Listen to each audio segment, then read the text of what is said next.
Welcome, welcome, welcome. Hello, everybody. We're so excited. Today is celebratory because we are going to honor our number 9 certified quantum soul guidance practitioner, Emilia. Congratulations. Yay. Congratulations. Thank you. I love how global our family is. We are calling in. Julia's in Ireland. I'm in California. And Emilia is calling and landing in from Poland. So don't you just love it how we are able to connect and support one another globally during this amazing time? So quantum soul guidance. Julia just started this class in February. Emilia, do you remember when you happened to join up on the team? Did you join in? I think it was 30th of April. It was a new moon. Wonderful.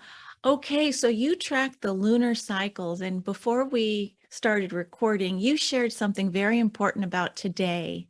Would you mind letting everyone know what today is? Oh, just that today is apparently a day out of time. It was the end of the Mayan calendar.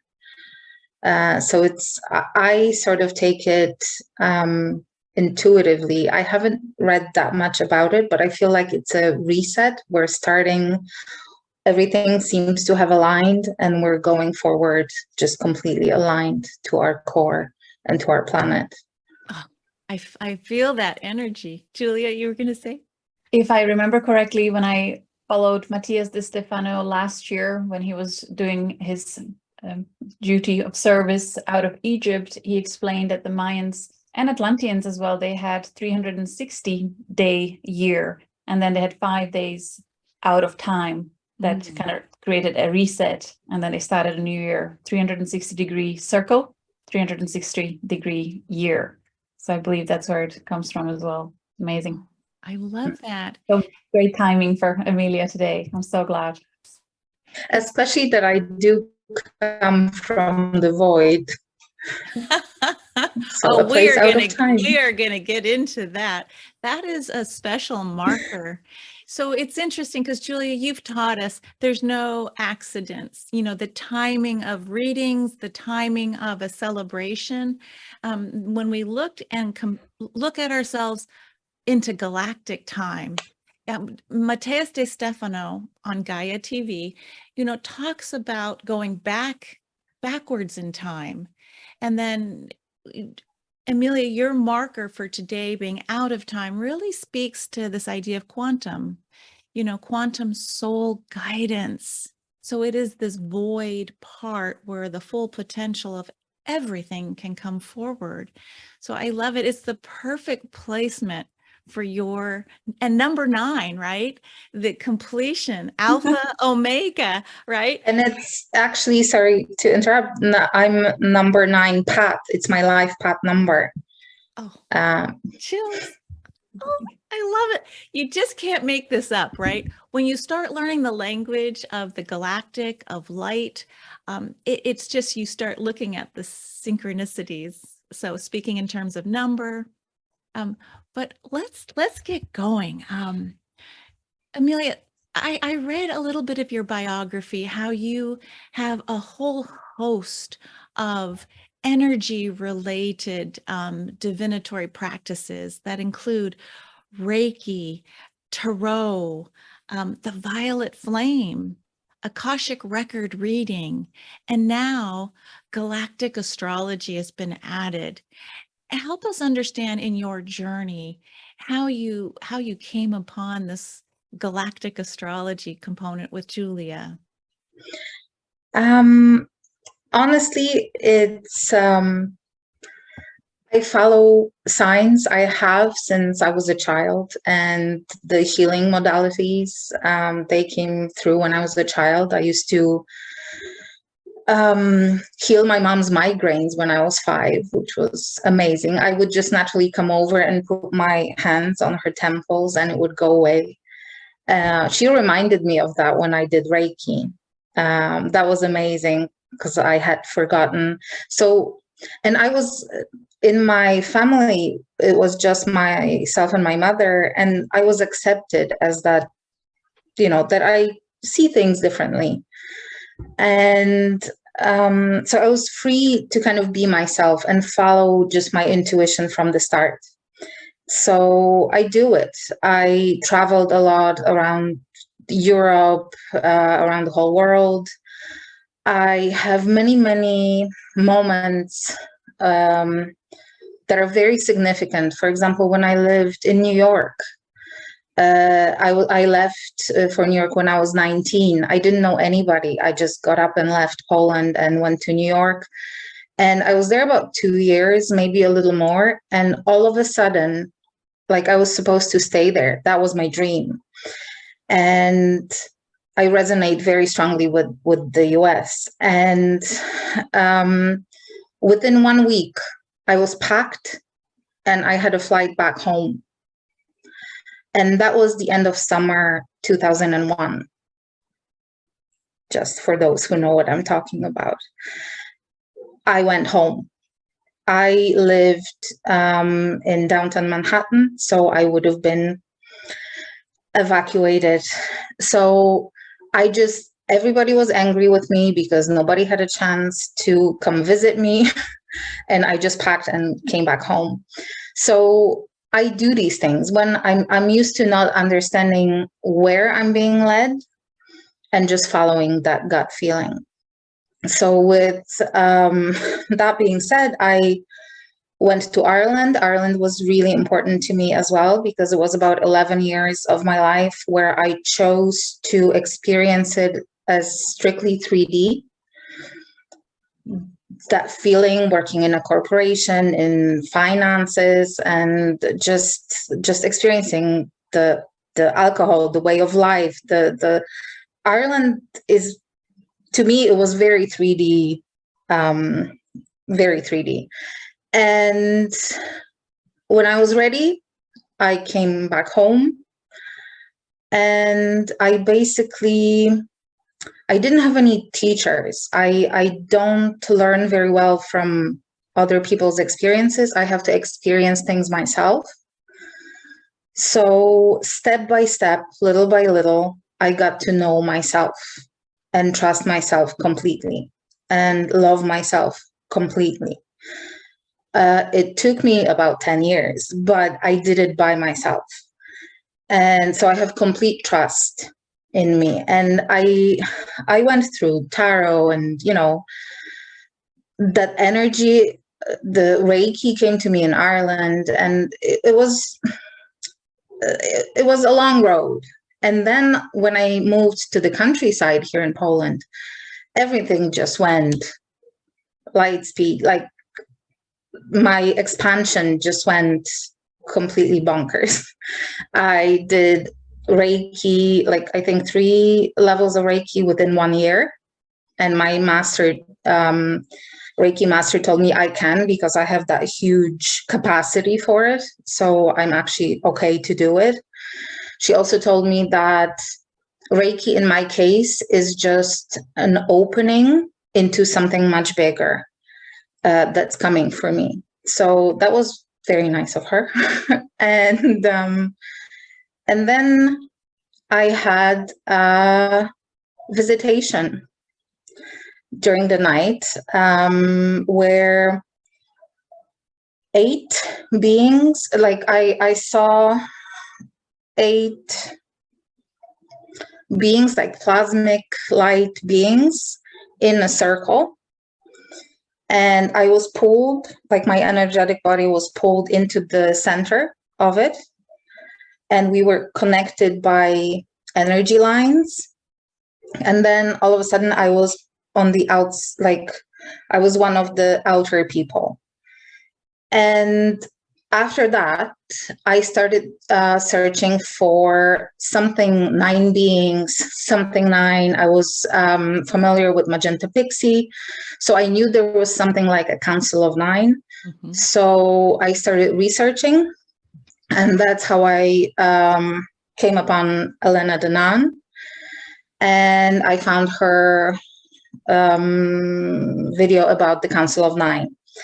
And while not all of it resonated, it was definitely the only information that resonated somehow with me, especially the void, that part. And I have since checked through dowsing, meditation, and my Council of Nine is not Elena's Council of Nine. Mine is a Council of Nine of healers. It's and it is from the void, but it's just completely about healing. And I actually had 2 more visitations from them. One, I had my hands wrapped in plasmic energy. Like, I do work with my hands when I heal. It's mostly my hands that I use. And then I also had an experience where my spine was changed into a crystalline spine, like a energetic spine. So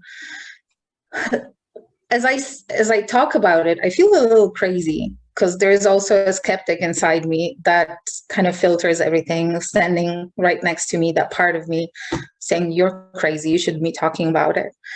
But it's something that I know happened.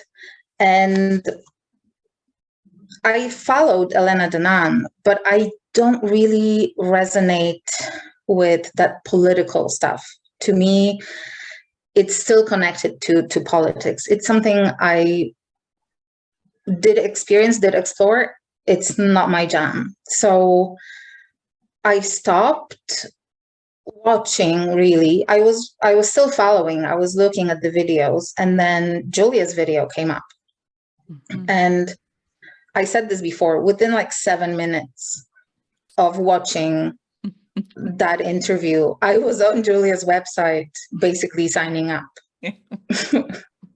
There was just no question about it. I felt it very, very deeply. And the reason was that I had been looking for an astrology course, astrology book, something, because I've always been interested in it, but it's also elaborate. There's just a lot of written about something that could be said in 3 sentences. And I like to get the gist of things and then let my intuition tell me the rest. So that's what really attracted me to Julia's course, that all the knowledge that I already had would be sort of put into concise sort of basis, right? Foundation. And then I could go and just explore it myself. And that's what actually happened. So to me, the astrology in the course was something wonderful, because you get everything that you need, but it's short and sweet. There's a lot of it, but it's not this huge, chapter for each aspect. It's just, a few lines, and then you understand it. So the whole course is like that to me. It's like you get this massive, wonderful foundation, and then you can just do anything you want. So yes, that was a long story, but yes, that's how I got into the galactic astrology. I realized at that moment that I couldn't decide on a course, because this is exactly the course I needed to do. So it all fell into place. Oh, amazing. Thank you so much for having courage to share those very personal experiences, and everything you shared. It feels like you're speaking for so many other people that, I get these messages so often of what people are going through. So you're just echoing so many people's stories. I really feel that your story will resonate with so many. And thank you for highlighting the point on the course. I personally really don't like long-winded teachings, so I did my best to just get to the point each and every time. It's nice to have that recognized. I really appreciate that. I'm curious about your galactic center. or supergalactic center alignments in your own personal charts. Do you know? Well, I think I came from like my ICMC, I think that's the Galactic Center. And then the MC is, as Ursula mentioned, I am a shadow eater. It's Scythe and Polaris there's and some Orion Nebula. Yes, exactly. And it really resonates. And this is my focus. Sort of everything else that's in my chart feels done. I've done this, it's fine. So it's the MC is basically, that's where I'm at this moment in time. And that's what I'm focusing on, because the rest I feel comfortable with. So I've just really embraced that shadow aspect. And it is something that I bring out in people just by being with them in the same room.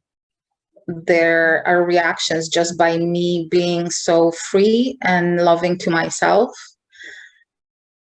And free, I think that freedom that I have and that lightness of being,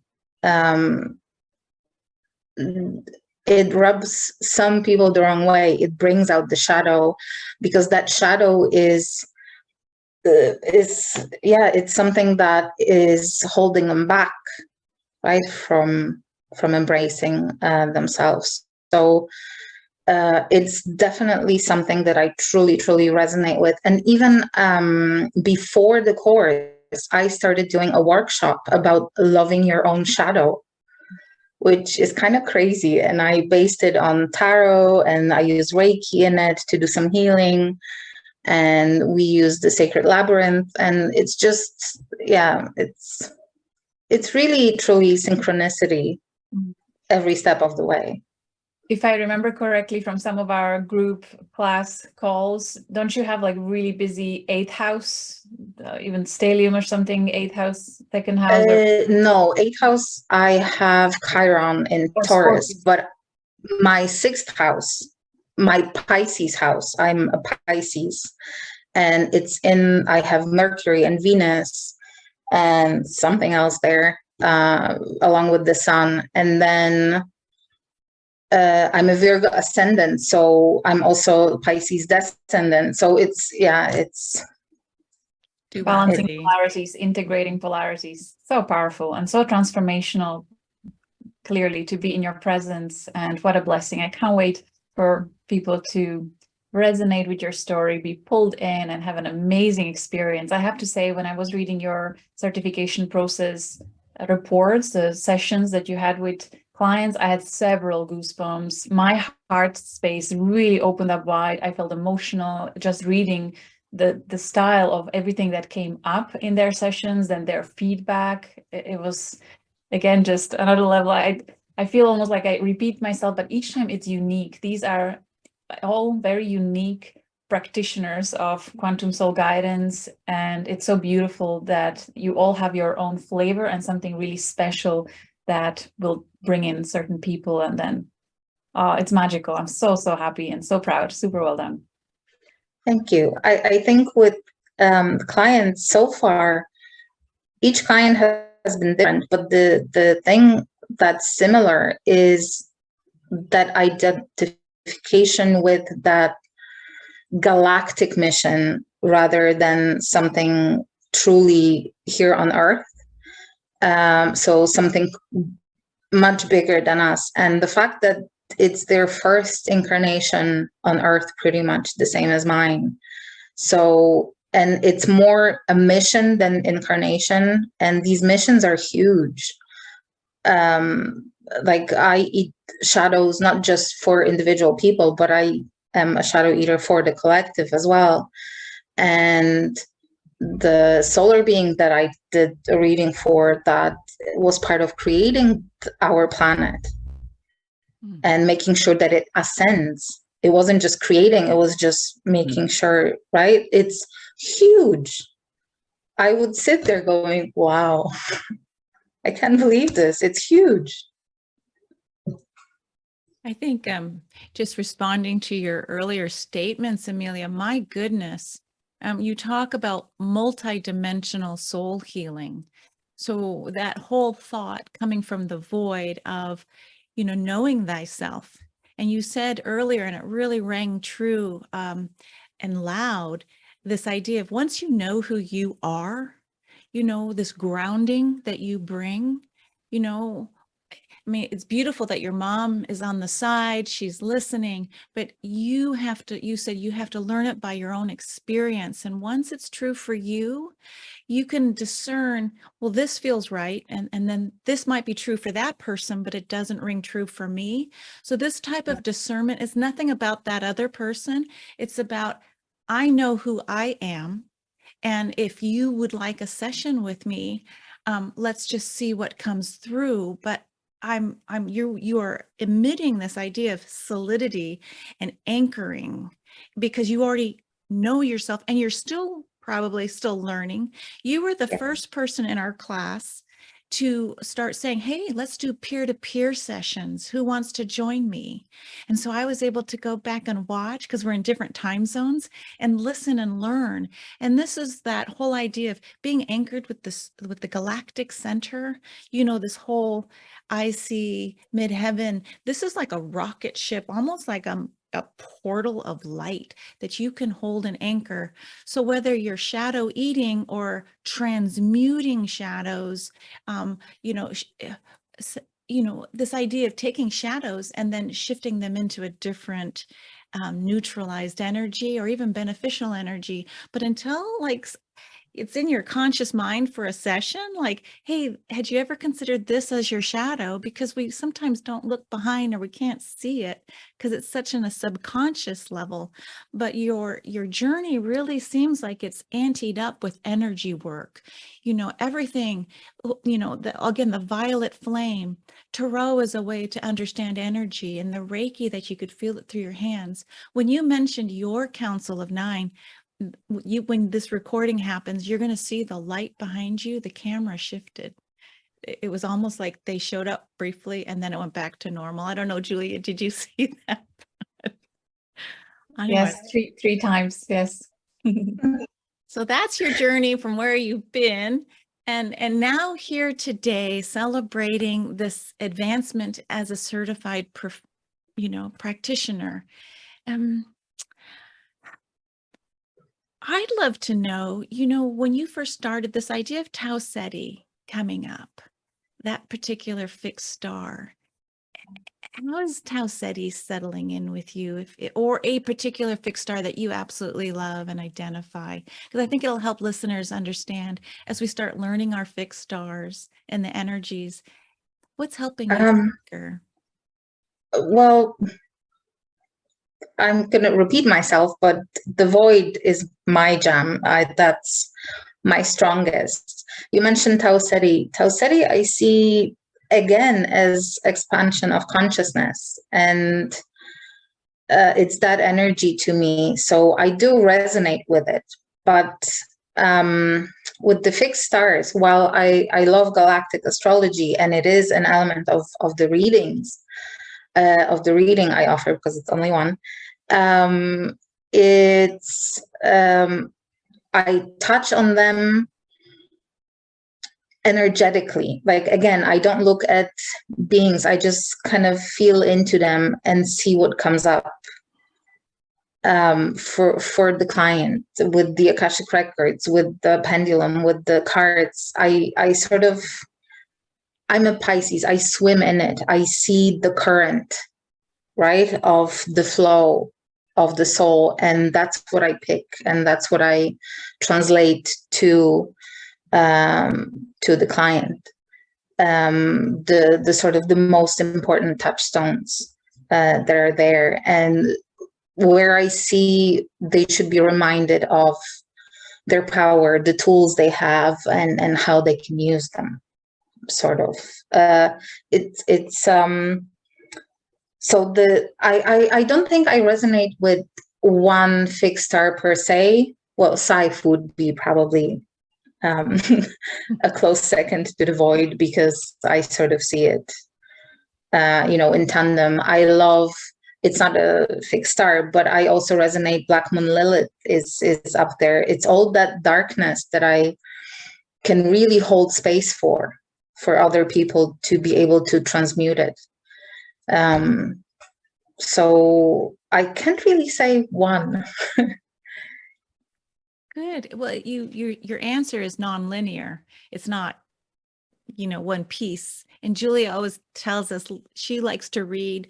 You get a feeling for the chart. You don't read it line by line. It's more about, tuning into the energy. So I think I'm hearing you perhaps say something similarly. And, in that void is oftentimes looked metaphorically as like the dark feminine, the womb, the cosmic womb. And you call yourself a galactic wanderer. Can you comment a little bit about that choice of galactic wanderer? Is that in the void? It's actually a direct translation from Polish. My friend called me that when I started talking about all things galactic, and I told her, "Oh, I've been to Andromeda." Like when one time when I was walking the labyrinth, and I came to the middle, I just kind of looked up, and I wasn't there anymore. My energy just went up, and I was in the Andromeda galaxy. And then I came back and I felt a little crazy again, and it's fine. And then I integrated that. I felt into it, and it's okay now. But I let things, I'm open for things to happen to me the way they're supposed to happen to me. I have that complete trust. And with multidimensionality and Galactic Wanderer, it's very difficult to describe, I think, unless you really are able to feel it. Like even as I'm talking to you right now, I can feel every cell of my body sort of vibrating separately in different dimensions. Sometimes I get that feeling that I'm everywhere at once and yet nowhere. It's I don't know, it's very difficult to describe. I don't often talk about it because it's something very odd. It's a beautiful feeling, but it's very difficult to describe.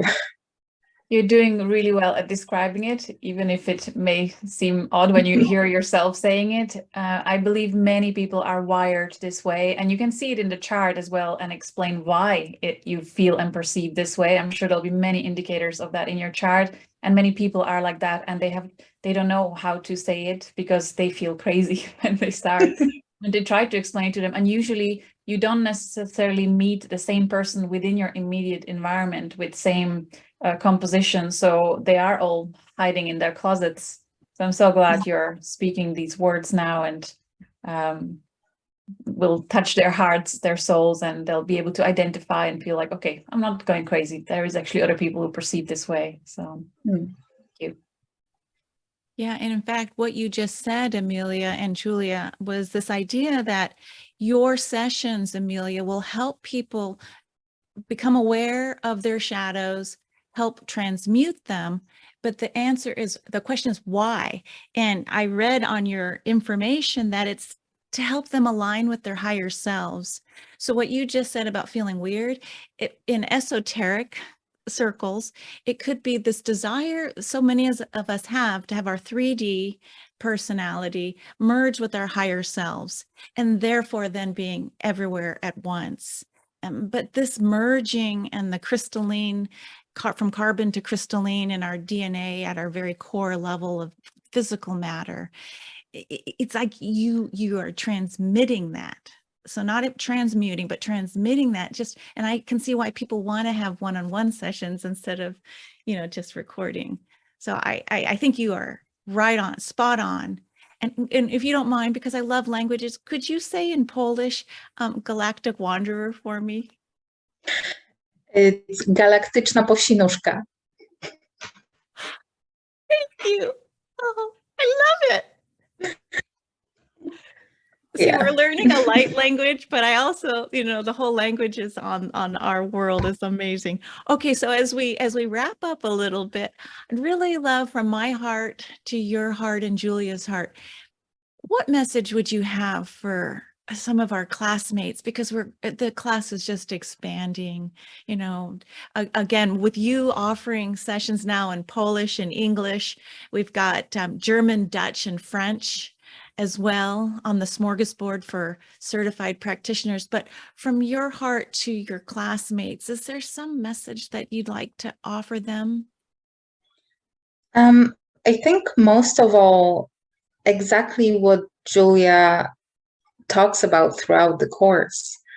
Take your time and really don't compare yourself to others.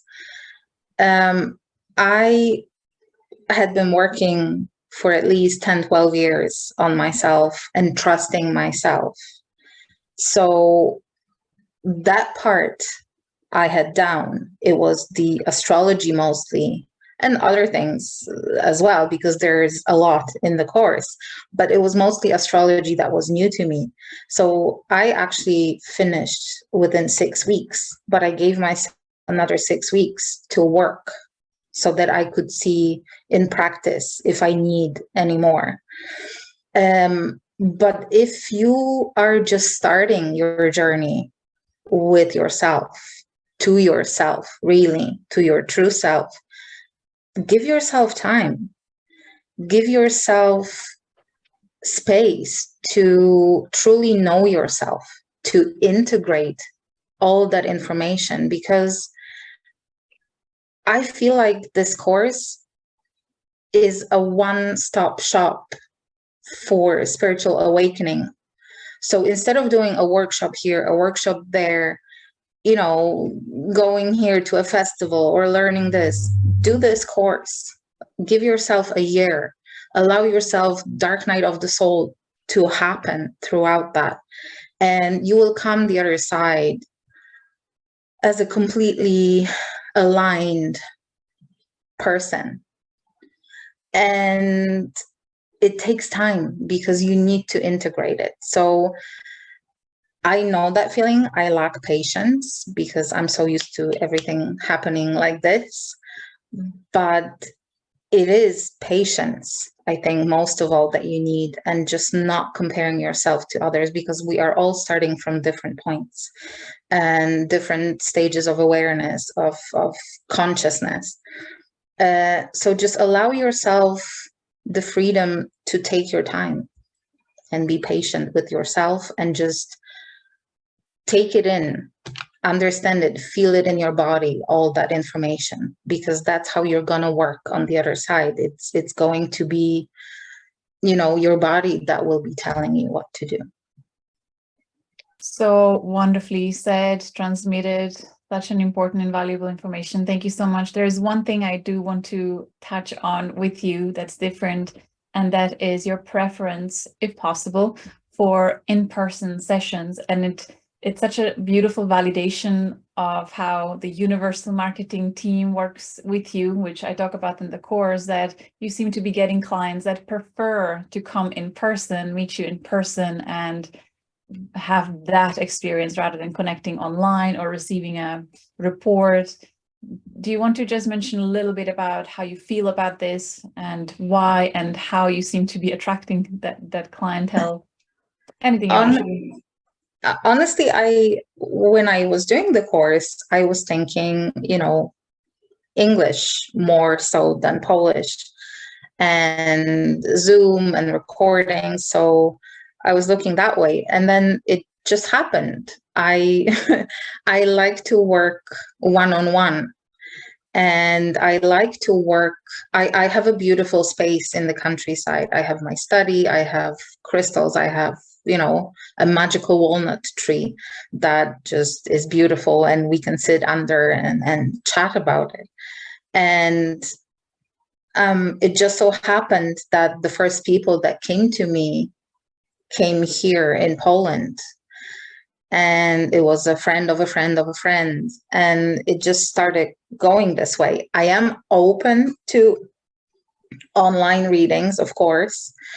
But it seems to be happening more and more in person. And even my workshops that I do, the Love Your Shadow, I tried putting it online. It doesn't resonate, but people seem to be coming to the ones that I do here. So I think it just seems that I found my place here in the countryside. And because I created that energetic space here as well, people are just drawn to it, would be my idea of it. But I do obviously offer online sessions as well. It's just, if I could mention something, because I mentioned it, that I offer only one reading, and it's again something, it's a one-stop shop in a way, because I do combine all the modalities that I work with. So I do Reiki clearing. We use the violet flame of transmutation because it works on a cellular level to transform. And then, of course, the astrology. We use the Akashic Records. If I'm drawn to it, I pull a tarot or an oracle. I have many, many decks. And I use everything that I have just to make it truly transformational. And also the clients I attract are clients that really are ready to do the work. They're ready for the transformation. And they're not just interested to see, oh, where am I from? Which is a valid thing to be interested in. But because of my shadow reading, because of that capacity, this is what I wanted to attract. These are the types of clients I wanted to attract. And these are clients that are coming to me. You're ready to do the work, ready to take responsibility for everything that you do in your life. Then yes, come to me. I will definitely assist you in whatever you need. Wow, wow, wow. Wisdom teaching. This feels so refreshing for especially our classmates, which they're not really just classmates. It feels like a reunion of souls on many levels through Julia's courses. It's so refreshing. What I'm hearing, the word is originality. You know, embrace your fuller self. And as original, I mean, let the weird come out. The strange stranger. Thank you. I mean, weird, WYRD, right? So I think that has a connection to something pretty multidimensional and metaphysical. So thank you, because I'm sensing and feeling the grounded anchoring of a true original here, that you didn't just stick within the constraints of, well, this is what we were taught, so now I'm going to just push it out this way. But you're like, here, it's the whole embodiment of how may I support, how may I help. So thank you, Emilia. So amazing. I'm so grateful. Super well done. Thank you for being here with us. Thank you for sharing your path with us. Very exciting what's yet to come. And get ready for the onslaught of people coming to get sessions from you. Thank you. Thank you very much. Okay. Many blessings, everyone. Take care. We'll see you again soon. Bye.